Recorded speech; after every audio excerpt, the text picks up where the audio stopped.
What is a band that is a heavy metal band and is good for people who have never listened to heavy metal before? And I'm not talking about Iron Maiden, Metallica, Black Sabbath, a different band. It can be many of them. It's up for debate. I would say the band Dio. And that's what I'm going to talk about today, because I have the Dio box set, which includes the first 5 albums. This is similar to those original album series box sets that I was reviewing on this channel. And in today's video, I'm going to just do a review of each album one by one. In the end, I will do a ranking of a worst to best of these 5 albums. If you're new here, my name is John. You probably know me from JC Rock and Metal Reviews, but I decided to start a second channel. This channel will be dedicated to physical media, my CDs, vinyl collection, and anything I have. So if that sounds like something you're interested in, please subscribe and let me get on with the video. So basically, if you see my other videos, it comes in a simple box like this. It's pretty simple. There aren't any booklets or inserts. There's no extra tracks, no rarities or anything like that. It's just a simple original album series. There is a little confusion. I was looking online. I believe they're the original versions of the album, but this one here, which is Sacred Heart, when I stuck it in my CD player in the computer, it said the 2016 remaster, so this might be the exception to the rule. I don't know, but that's just what I found online. So I'm going to be talking about these one by one. Again, it's a simple set. They're not for audiophiles, just for a collector. If you've never owned these before, it's great. It's a great way to start your collection, because you can own the first 5 right away. And if you're interested in purchasing these, I'll have a link in the video description to Amazon US, which will be my affiliate link. This particular set was sold out, or I couldn't really find it. It said it was unavailable, so I'll put links to each individual CD if you want to pick up any of them, and that helps me out because I earn a commission. So, moving on into the first album. First album is a classic, Holy Diver, released on May 25th, 1983. Recorded at Sound City, Van Nuys, California, and released through Warner Brothers, produced by Ronnie James Dio. This is just one of those definitive heavy metal albums. It's one of those ones that everyone just needs to own, everyone needs to know. It's a great album, a great debut. It includes Ronnie James Dio on vocals, keyboards, and production, Vinny Appice on drums, Jimmy Bain on bass and keyboards, and Vivian Campbell on guitar. So as you can see, it's an all-star lineup, and I can't really say anything critical about this. It's just an awesome album. Like, every song is really good. So let me talk about the songs and go track by track. Opening track is Stand Up and Shout. Just really takes off right off the bat. It's a fast-paced traditional metal song, lots of heavy drums, heavy guitars, fast-paced, lots of energy. Moving on to Holy Diver, that's the classic song. I'm sure you've heard it. It has the unforgettable guitar riff, the cheesy music video with Ronnie James Dio with a sword and all that. Pretty cool stuff. Then Gypsy, kind of like they slowed down a little bit, more of some bluesy guitar playing, really big vocals by Ronnie. And Caught in the Middle, a catchy arena rock sound with some big guitar riffs. And Don't Talk to Strangers, a classic heavy metal ballad with awesome vocals. So those are the first 5 songs. As you can see, there's some variation with some traditional heavy metal. It's more bluesy stuff, more arena rock stuff, and the ballad. Side 2 is, or the second half of the CD, Straight Through the Heart, more traditional heavy metal, kind of more like a glam metal type of sound.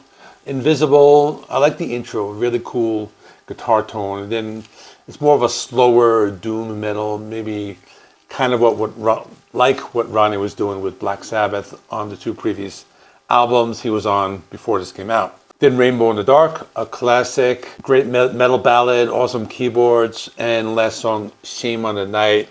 Slower pace, but some great bass playing by Jimmy Bain. So really awesome album. I have no complaints about this one. Up next is Last in Line, released on July 2nd, 1984. Recorded at Caribou Ranch in Colorado and released on Warner Brothers and Vertigo, produced by Ronnie James Dio. This one had 3 singles, Last in Line, We Rock. That was only released in the UK, and Mystery. I'll be talking about all those, and there was a music video for Last in Line. But Actually, none of those is my favorite song on the album. I'll tell you what my favorite song on this album is when I go through the tracks. This one basically has the same lineup. Dio on vocals, Vinny Appice on drums, Jimmy Bain on bass, Vivian Campbell on guitar, but they added a keyboardist, or at least that's what it said when I did my research, who is Claude Schnell. This one opens really fast, energetic with We Rock. That's an awesome song, just great guitars on that one. Then The Last in Line. Another good song, has the clean guitar intro, the big power chords, another one I like a lot. Then there's Breathless. It's one of those hard driving heavy metal songs, the kind of song you want to put on when you're just driving down the highway. And the next song is probably for the same thing, because it's called I Speed at Night, another fast-paced heavy metal song, the same thing. It's just a good driving song. And then One Night in the City, that's more that arena rock, glam metal, that type of thing, a little catchier, but not necessarily a power ballad, but just more along those lines. Then on the second half of the album is Evil Eyes. This one I like. It had more of a throwback, reminded me of classic Rainbow.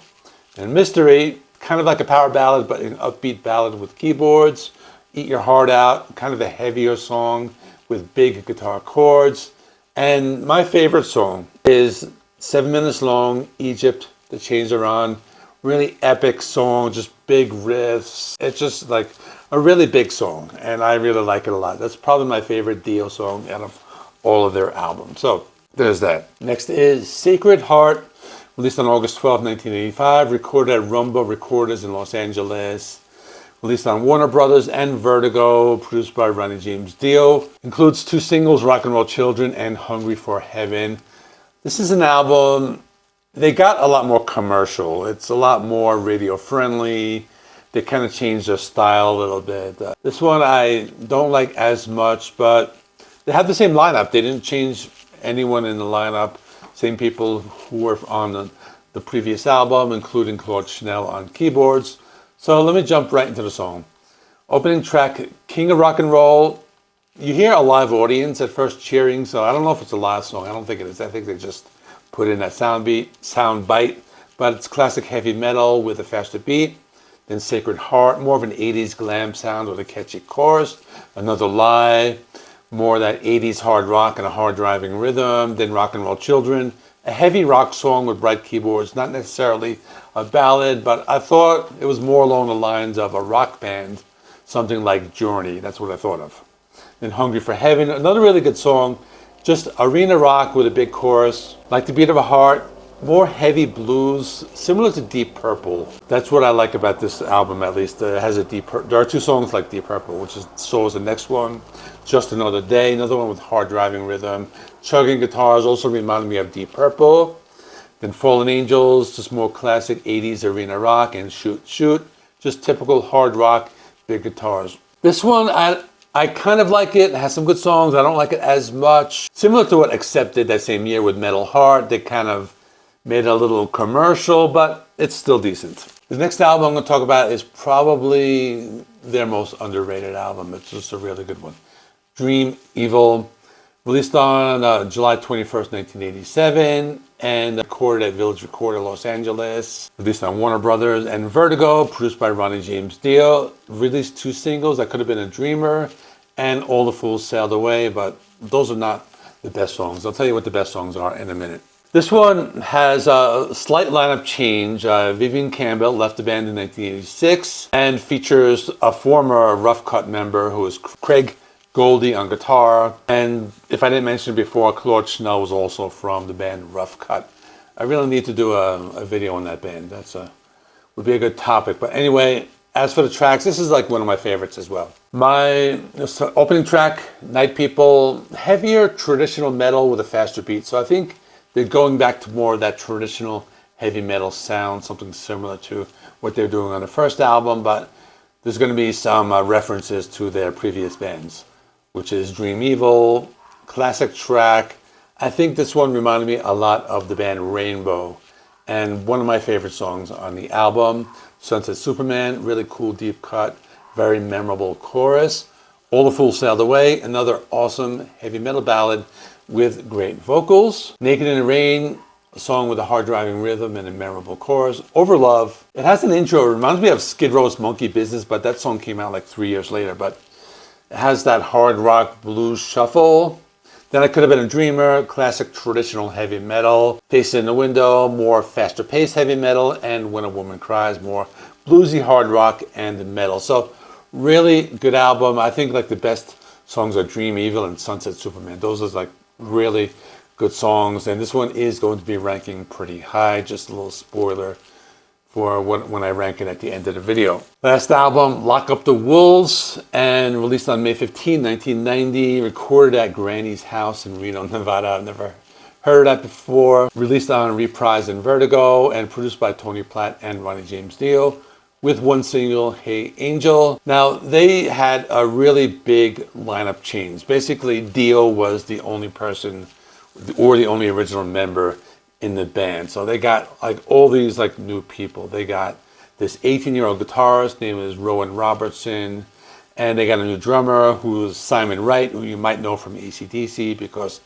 he was in that band from 83 to 89, and a bass player named Teddy Cook, who was in a band called Hot Shot, and that band would later turn into Danger Danger, another glam metal band that I believe they released their debut album that same year, 1990. This album was not as popular. I think it's still decent. It has kind of a different sound, but let's talk about it. Opening track, Wild One, fast and heavy metal song with some glam metal style guitars. Born on the Sun is a slower track with some blues rock and a foot-stomping rhythm. Hey Angels, some hard rock with big vocals.